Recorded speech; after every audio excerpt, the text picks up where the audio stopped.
Sights and sounds there from Gulu. We'll definitely keep you appraised on what is transpiring there. Moving on now, private teachers have pushed back at the Education Ministry's directive to pay teachers wages despite schools remaining closed. Most teachers in private schools have gone 3 months without pay since the ban on gatherings and schools was announced. Juma Mwamula, the General Secretary of the Private Schools and Teachers Union, says that majority of the private schools in the country only generate income when the learners are in school. Mwamula also points out that many parents are not in the position to pay the full amount of school fees. That's of course fully, but can manage installments. They are asking the government to instead pay 50% of the private teachers' salaries as they await the reopening of the learning institutions. The Education Ministry, in a circular last month, directed all schools to pay their dues owed to the teachers. Right, to help us unpack that particular one, we do have Joyce Nakato to help us just shed some light on this particular one. Joyce, I understand this particular meeting between this union of school owners and many of the principals and directors of private schools has just transpired. Is it really feasible to suggest to a government that's already grappling fiscally to pay 50% of a private teacher's dues? Okay, thank you so much, Arnold. According to Juma Mwamula, the General Secretary of the Private Teachers Union, he says that, first of all, private schools in the country are only here to supplement what the Ministry of Education is supposed to be doing, which is to provide education to people in the country, to learners and everyone else wants to get an education.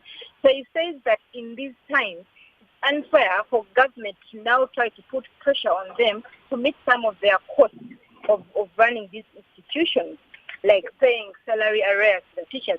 So they say that it's only fair for government to come in and at least help them meet some of the costs of running these institutions, including the payment of salaries to the teachers. That's the argument right now. Yeah. Joyce, let's touch on the issue of this particular circular that came out earlier on Morning at NTV. We had this conversation with Mwateka Mwagafa, who is a school owner himself and a member of parliament, and I asked him whether or not there was any consultation he had done before this circular was distributed.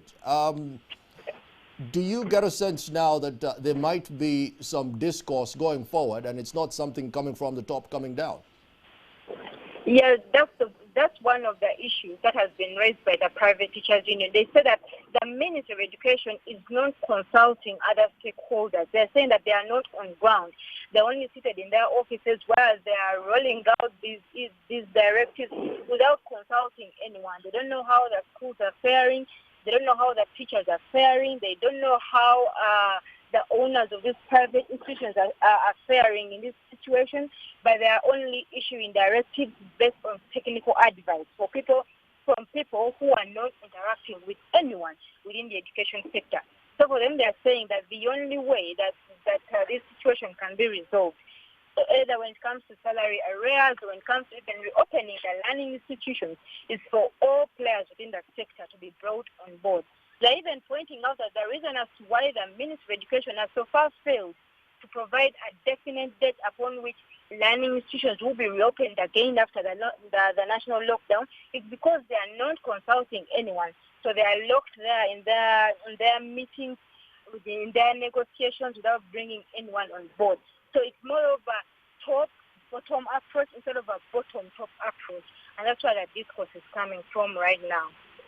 Joyce, good to hear from you, and we're definitely looking forward to whatever developments do come out from the rest of that particular meeting. Joyce Nakato, just giving us the latest on that private owners and private teachers convening. Let's take a quick break. We'll be back with more NTV at 1.